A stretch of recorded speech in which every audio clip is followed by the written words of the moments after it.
Il vous crée dans les ventres de vos mères, création après création dans 3 ténèbres. Tel est Dieu votre Seigneur.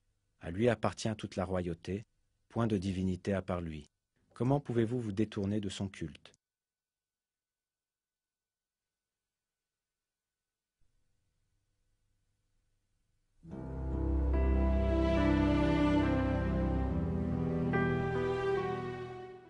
La biologie moderne a révélé que le développement embryonnaire du bébé se produit de la manière révélée par le verset.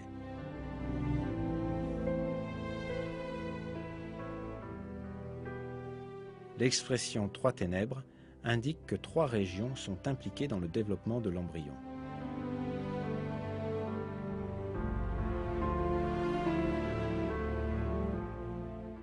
Il s'agit de la cavité de l'abdomen, de la cavité de l'utérus et de la cavité du placenta.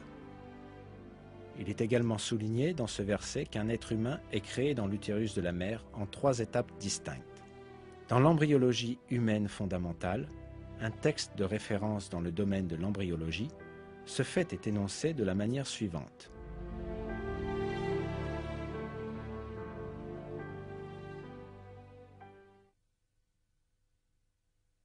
La vie dans l'utérus se déroule en 3 étapes. Préembryonnaire, les 2 premières semaines et demie. Embryonnaire, jusqu'à la fin de la 8e semaine. Et fétale, à partir de la 8e semaine jusqu'à l'accouchement.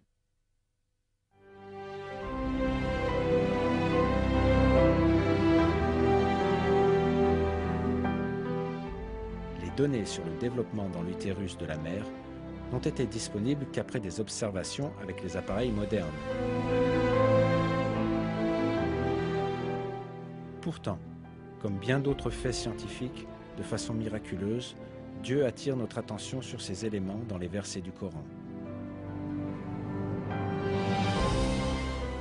Le fait que des données aussi détaillées et précises aient été données dans le Coran à une époque où les gens n'avaient que très peu d'informations sur les sujets médicaux est une preuve claire que le Coran est la parole de Dieu.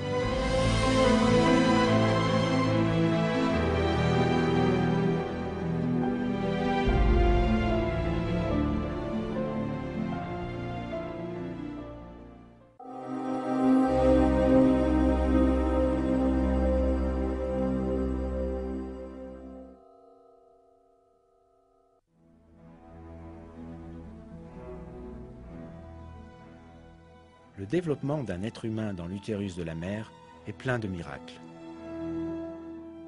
Les oreilles du fœtus commencent à se développer dès le 22e jour de grossesse et elles deviennent pleinement fonctionnelles au 4e mois. Après cela, le fœtus peut entendre les sons dans l'utérus de la mère.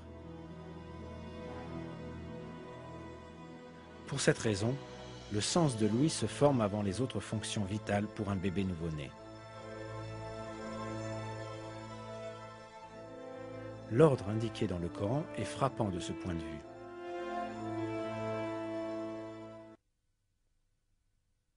Et c'est Dieu qui a créé pour vous l'ouïe, la vue et l'intelligence, mais vous en êtes rarement reconnaissant. Dieu vous a fait naître du ventre de vos mères, dénué de tout savoir, et vous a donné l'ouïe, la vue et l'intelligence. Peut-être lui en serez-vous reconnaissant.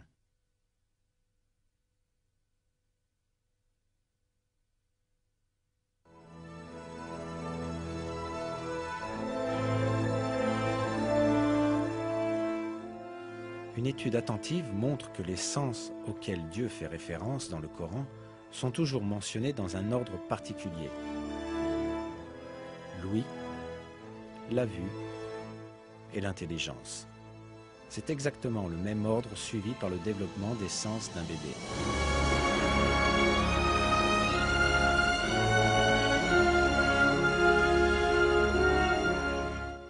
En bref, une des découvertes de la science moderne, l'ordre du développement des organes humains, est énoncé clairement dans le Coran.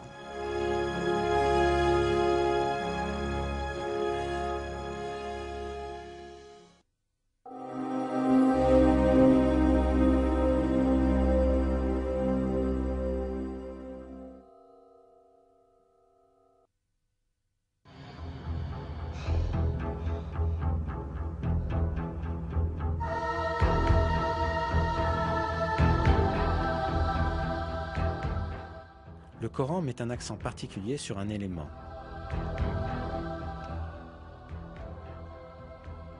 Le fer. Dans la sourate Al-Hadid, signifiant le fer, on apprend ce qui suit.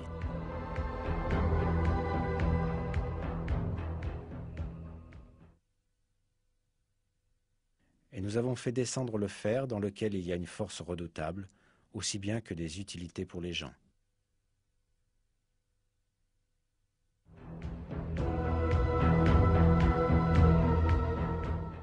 On peut penser que le mot « azalna », traduit par « nous avons fait descendre » et utilisé pour le fer dans le verset, puisse avoir un sens métaphorique pour expliquer que le fer a été accordé pour le bénéfice des hommes.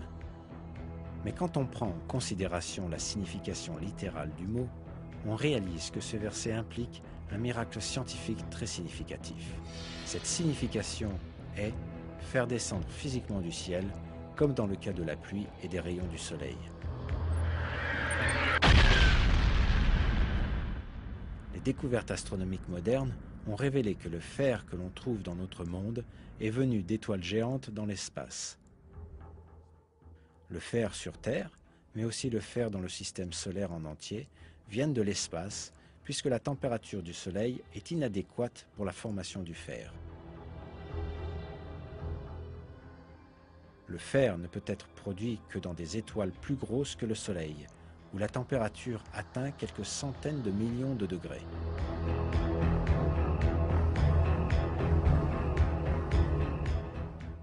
Quand la quantité de fer excède un certain niveau dans une étoile, celle-ci ne peut plus s'en accommoder et elle finit par exploser en ce qu'on appelle une nova ou supernova.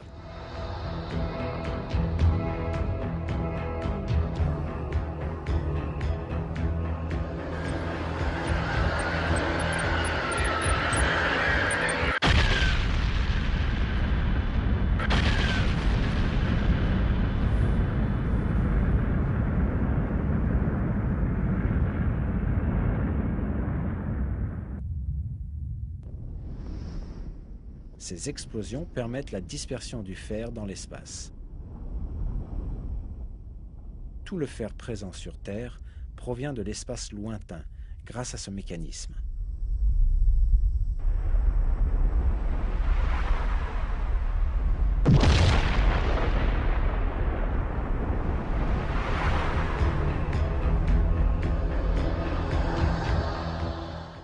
En d'autres mots, le fer est descendu sur Terre, comme nous l'apprend le verset. Il est clair que cette information n'a pas pu être établie au 7e siècle, quand le Coran fut révélé.